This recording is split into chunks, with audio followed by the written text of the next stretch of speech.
Okay.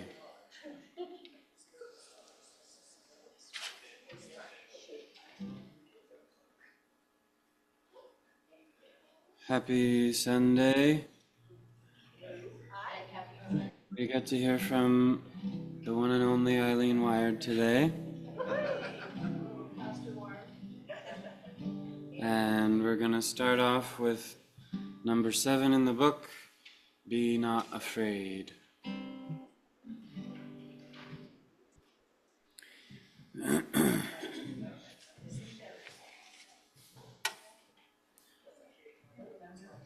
That's number 7.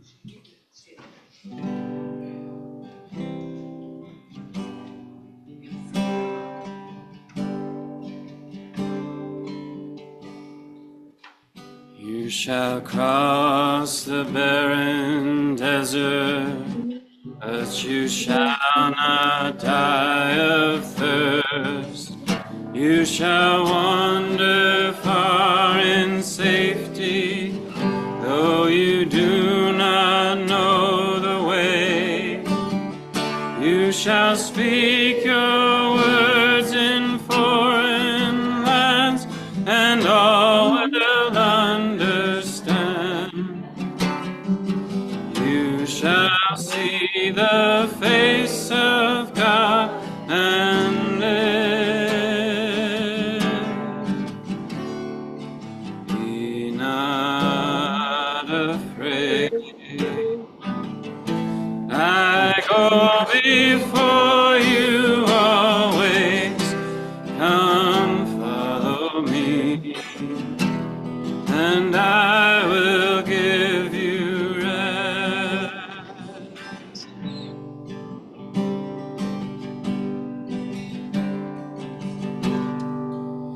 If you pass through raging waters, in the sea you shall not drown.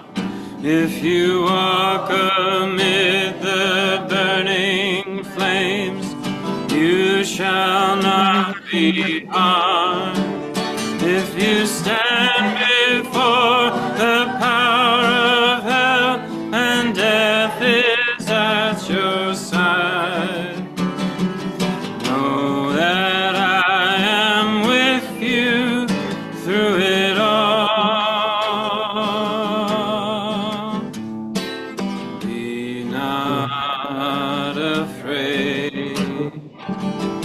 I go before you always. Come follow me, and I will give you rest.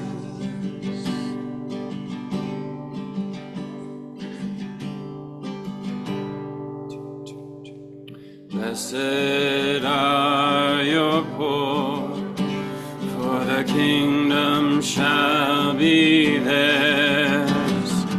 Blessed are you that weep and mourn, for one day you shall laugh. And if wicked tongues insult and hate you, all because of me. Blessed, blessed are you. Be not afraid. I go before you always. Come follow me, and I will give you rest.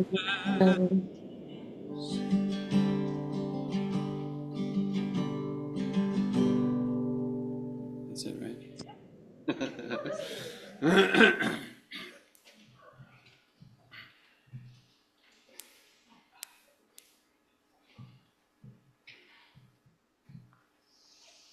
Good morning, friends. You got me today. And to our Zoom All-Stars, it's good to see you. This morning, we have, First, you're welcome here. We're so glad you're here, no matter what you believe, you don't believe. If you're me, you wish you could believe, or you know that someday you might. You're welcome here to this house of prayer. We are so glad you're here.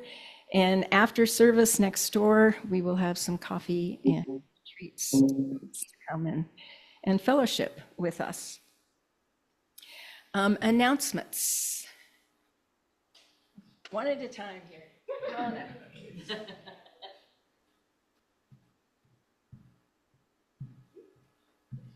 Hi, everybody. The medical debt relief program is all over, and we raised a lot of money, and now we send out a thank you note, a thank you letter to all the donors, and there are like 50 individuals, churches, businesses. So we have the letter, but we need a couple people to help address all of those and put stamps on them and stuff them. So maybe get in touch with me if you're interested in doing that. Maybe Wednesday on, we might try to get that done. Okay, thanks.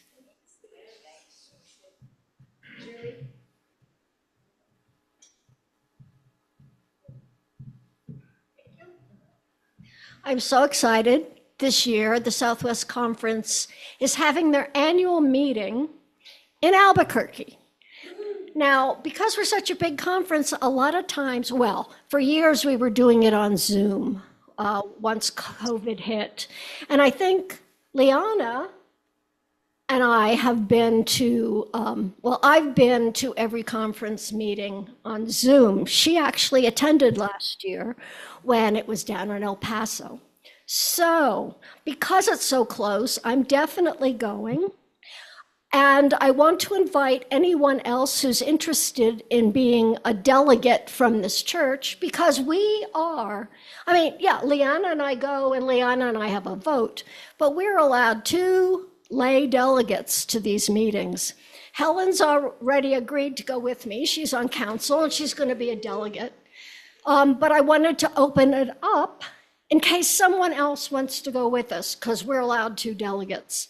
So thank you for always being there, Liana. And I'm so excited I'll get to meet the people I only know on Zoom. So let me know. Registration starts Monday.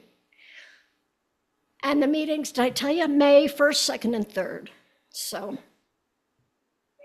Thank you. I'm so excited.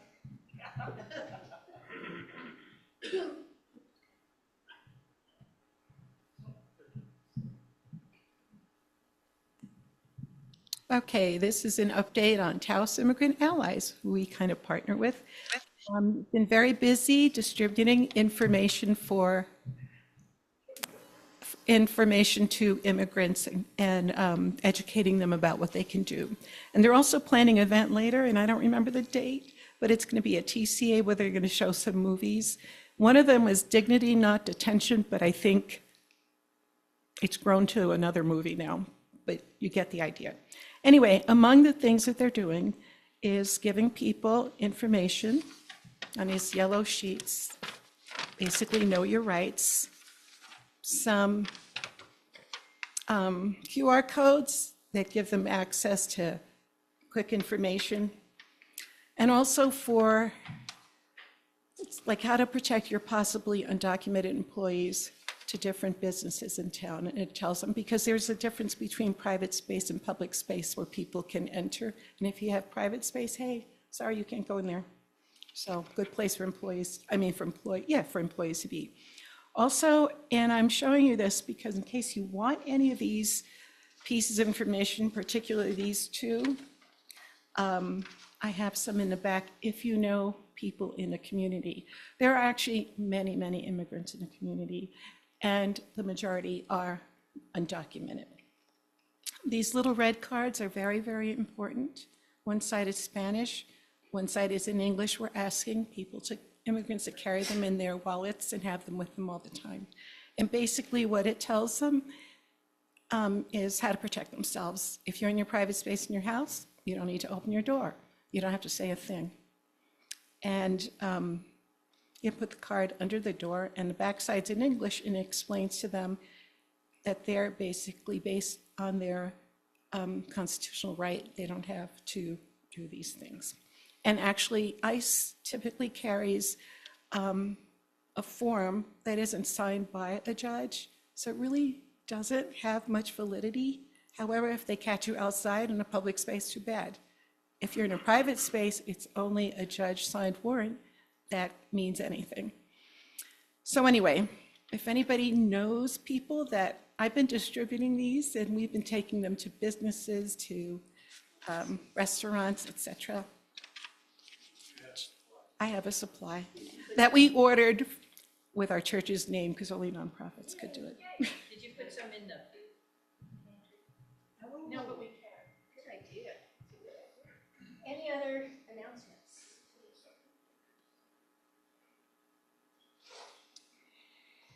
All right. Let's center ourselves. Take a moment. We had a young worship leader at our church in Michigan, and she used to say, "Shift your posture for worship," and I always appreciated that.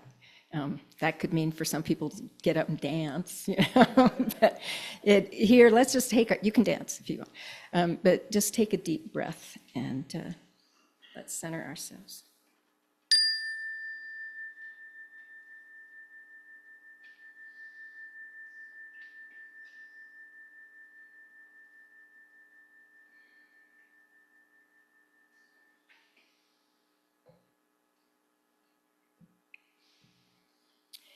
For our opening prayer, our first readings, many of you know that I taught African American literature for 25, 30 years. And so imagine my surprise yesterday to hear that Trump has canceled Black History Month. So we're going to resist by asserting Black History Month. So our readings today come from James Baldwin and James Weldon Johnson. One must say yes to life and embrace it whenever it is found, and it is found in terrible places. Nevertheless, there it is. For nothing is fixed forever and forever. It is not fixed. The earth is always shifting. The light is always changing. The sea does not cease to grind down to rock. Generations do not cease to be born, and we are responsible to them because we are the only witnesses they have. The sea rises, the light fails, lovers cling to each other, and children cling to us. The moment we cease to hold each other, the moment we break faith with one another, the sea engulfs us and the light goes out. And then from the Black National Anthem, just this first verse, lift every voice and sing, till earth and heaven ring with the harmonies of liberty. Let our rejoicing rise high as the listening skies. Let it resound loud as the rolling sea. Sing a song full of the faith that the dark past has taught us. Sing a song full of the hope that the present has brought us. Facing the rising sun of our new day begun, let us march on till victory is won. So here at Taos UCC, we light candles, and boy, do we have a lot to pray about. So come up with a prayer and light your candle. I was raised Catholic, and we were told that when we lit candles, the prayer rises to heaven as long as the flame is going up. So with that in mind, come on up, and we are going to sing number 36, the Prayer of Peace.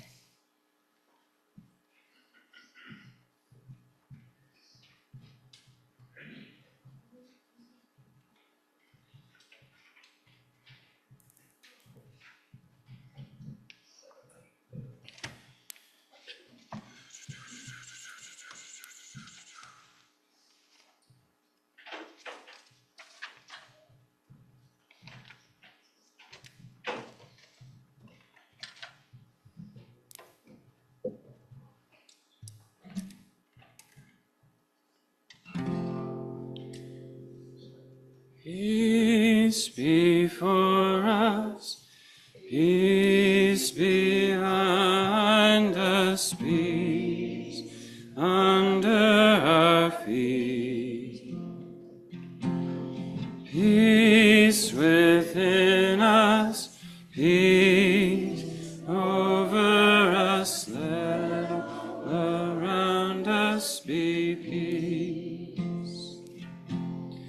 Love before us, love behind us, love under our feet. Love within us, love over us, let around us be love. Light before us, light behind us, light under our feet. Light within us, light over us, let all around us be light. Christ before us, Christ behind us, Christ under our feet. Christ within us, Christ over us, let all around us be Christ. Hallelujah, hallelujah,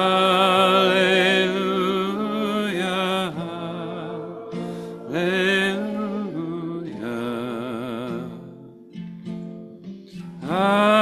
Hallelujah, hallelujah, hallelujah. Peace before us, peace behind us, peace under our feet. Peace within us, peace over us, let all around us be peace. Love before us, love behind us, love under our feet. Love within us, love over us, let all around us be love. Light before us, light behind us, light under our feet. Light within us, light over us, let all around us be light.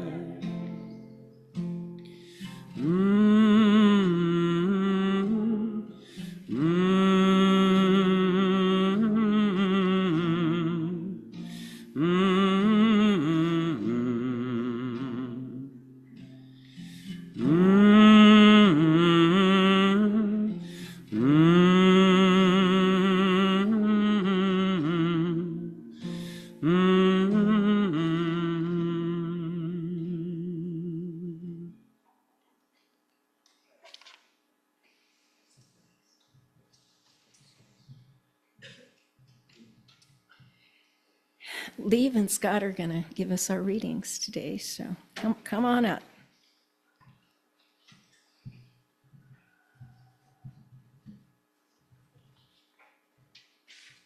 Morning.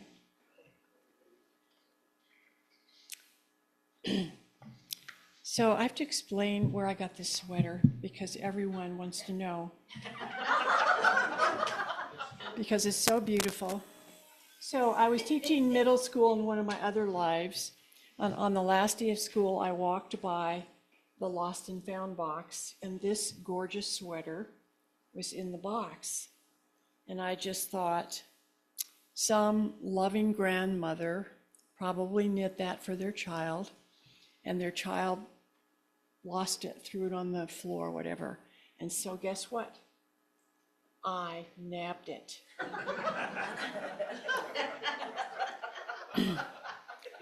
Forgive me for my sins, but I couldn't live without it. Good morning, everyone. I'm reading from Corinthians 13, chapters 1 through 13. If I speak in the tongues of mortals and of angels, but do not have love, I am a noisy gong or a clanging cymbal. And if I have prophetic powers and understand all mysteries and all knowledge, and if I have all faith so as to remove mountains, but do not have love, I am nothing. But if I give away all my possessions and I hand over my body so that it may boast, but do not have love, I gain nothing. Love is patient. Love is kind. Love is not envious or boastful or arrogant or rude. It does not insist on its own way. It is not irritable or resentful. It does not rejoice in wrongdoing, but rejoices in the truth. It bears all things, believes all things, hopes all things, endures all things. Love never ends. But as for prophecies, they will come to an end, and as for tongues, they will cease. As for knowledge, it will come to an end. For we know only in part, and we prophesy only in part. But when the complete comes, the partial will come to an end. When I was a child, I spoke like a child, I thought like a child, I reasoned like a child. When I became an adult, I put an end to childish ways. For now we see in a mirror dimly, but then we will see face to face. And now I know only in part. Then I will know fully, even as I have been fully known. And now faith, hope, and love abide, these three, and the greatest of these is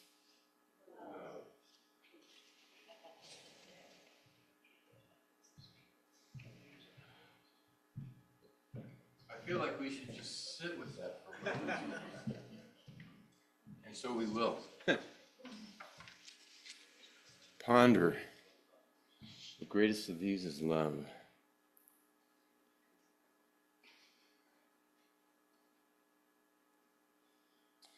So not to upstage leave, but are y'all wondering where I got my sweater? Not quite so great a story, but some gracious lamb in Ireland gave up their wool just so that I could have this. I have a brief preface to the second reading this morning. The reading comes from Luke 4:21 through 30. And this immediately follows when Jesus stood up in the synagogue and took the scroll of Isaiah, and he said, "The Spirit of the Lord is upon me to preach good news to the poor, to proclaim release for the prisoners, to proclaim recovery of sight to the blind, and to proclaim freedom for the oppressed." And then Jesus, or the gospel goes on to say, Jesus actually did say this, "Today this scripture has been fulfilled in your hearing. All spoke well of him and were amazed at the gracious words that came from his mouth. They said, 'Is not this Joseph's son?' He said to them, 'Doubtless you will quote to me this proverb, Doctor, cure yourself. And you will say, do here also in your hometown the things that we have heard you did in Capernaum.' And he said, 'Truly I tell you, no prophet is accepted in their hometown.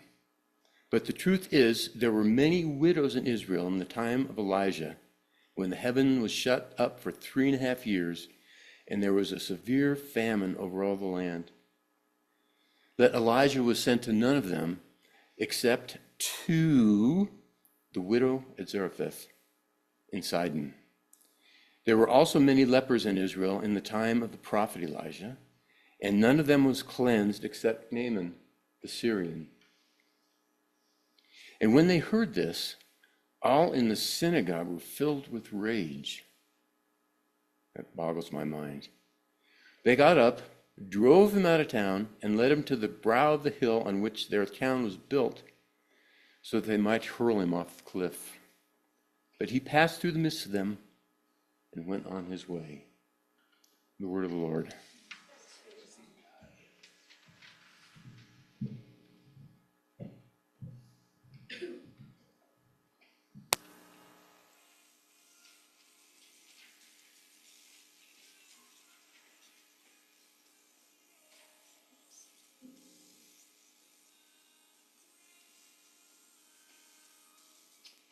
Forget it.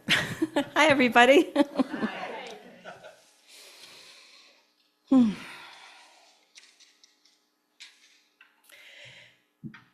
What does it mean to follow Jesus?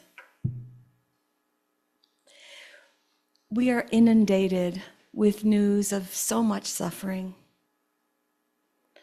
Angelinos are going back to charred ruins of what used to be home.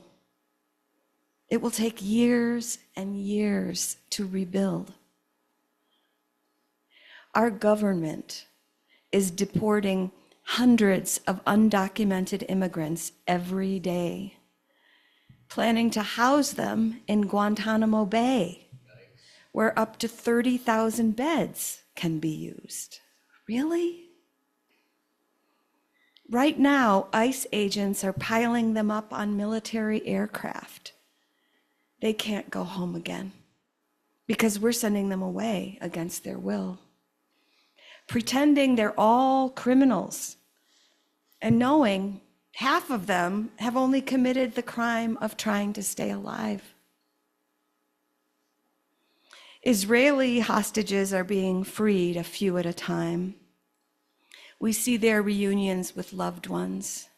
They have a home to return to if they survived. Some of them did not. Palestinian prisoners are being freed from Israeli jails, hundreds of them, walking 10 miles and more to get home, only to find bombed out debris. That dream of home. What is it? Where is it now? This year marks 80 years since the Holocaust survivors were set free from concentration camps. They had no home to go back to. They tell their stories in the hopes that this will never happen again. And just this week, a plane collided with an Army helicopter and 67 lives are now lost. This kind of thing hasn't happened here in a long, long time. 2 days later, a Learjet carrying a mother and daughter who had just completed medical treatment and were heading home eventually to Mexico. And their jet crashed a minute after takeoff. All 6 people on board were killed. I ask, how do we hold the reality around us without becoming cynical and despairing? How do we respond in a way that doesn't perpetuate the hate and divisiveness?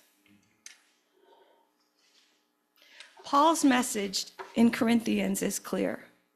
It's all about love, giving it, receiving it, trusting it, growing in it. Every time I hear this passage, I think, I've got a lot to learn when it comes to love. But then what else are we living for? What else matters? I've had to unlearn a lot of lessons to know what love is not. Love is not revenge. Love is not pushy or controlling or judgmental. Love is not about shoulds and beliefs and power. God is love. Jesus walked in love, shared love with everyone he met, told us how the kingdom works. And when we follow that lead, we get closer to knowing peace and leaving fear behind. I wrote a song when I was witness to another family's brokenness. I'd like to tell you that story and sing that song that came to me nearly 20 years ago because it speaks to me today.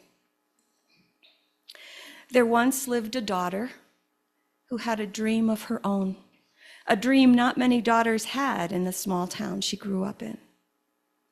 She studied hard, graduated as salutatorian in her high school senior class, went to a state college, paid for law school, and married a man she loves and started a family. Along the way, her parents divorced. She vowed to do everything differently, better than her parents. Do you remember feeling that way? I certainly did.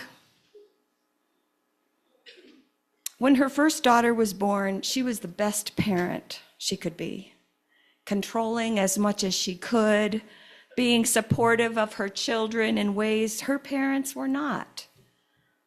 This meant also limiting their influence on her new young family.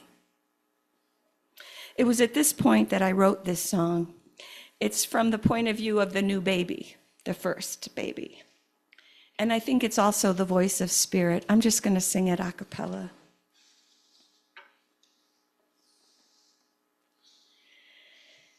Keep your eyes on me. Don't look at each other. I'm the only one here who can see, really see each one of you.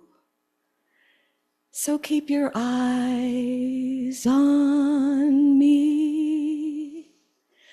Mommy, you have the warmest smile, and you're so happy to be my everything. I know you are really smart, but I can see into your heart things you're afraid to let Grandpa see.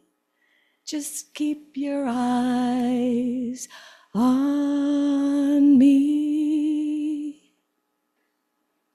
Grandpa, I love it when you read a poem or tell me stories about the old rock home.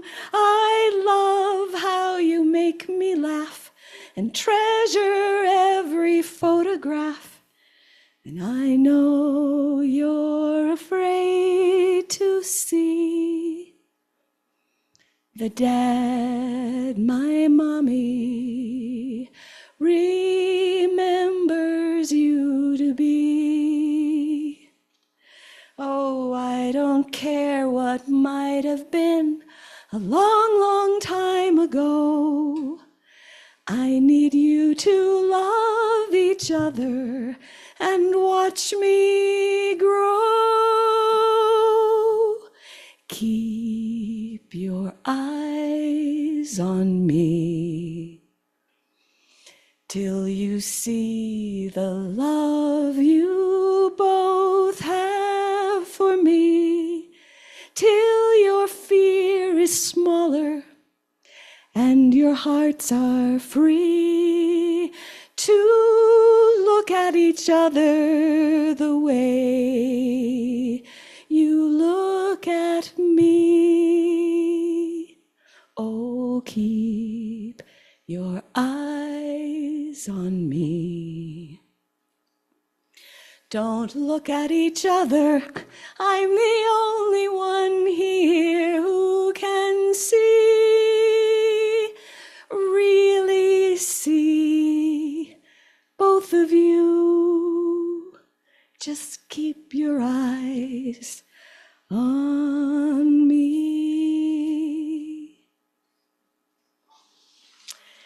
In Luke's gospel, Jesus speaks to the people of Nazareth who have expectations that he will do great things for them, as he did in Capernaum. Instead, he says, no prophet is accepted in the prophet's hometown. And he goes on to say where Elijah, in doing God's work, did not rescue the widows, nor did he heal the lepers where they used to live. They went where they were sent. And the Nazarenes are really angry about this. They drove him out of town, marched him to the top of the hill, intending to hurl him off the cliff. But he stays alive. He passes through the midst of them and goes on his way. I can understand that frustration. Come on, God, come by here. Save the people I love and know and care about. Do the miracles where I can see them. One thing I'm truly grateful for is this spiritual home we have in Taos UCC. We are a beloved community, and that is such a blessing in times like these. Our faith tells us to listen to the Spirit within. Listen to love. Love is patient. I am not. Love is kind. It's hard to be kind when you're afraid. Be not afraid, Jesus says. My peace I give you, Jesus says. Keep your eyes on me. Do what I do. Go where I send you. Bring love with you. Stay alive. I can see, really see you and everyone else. Amen.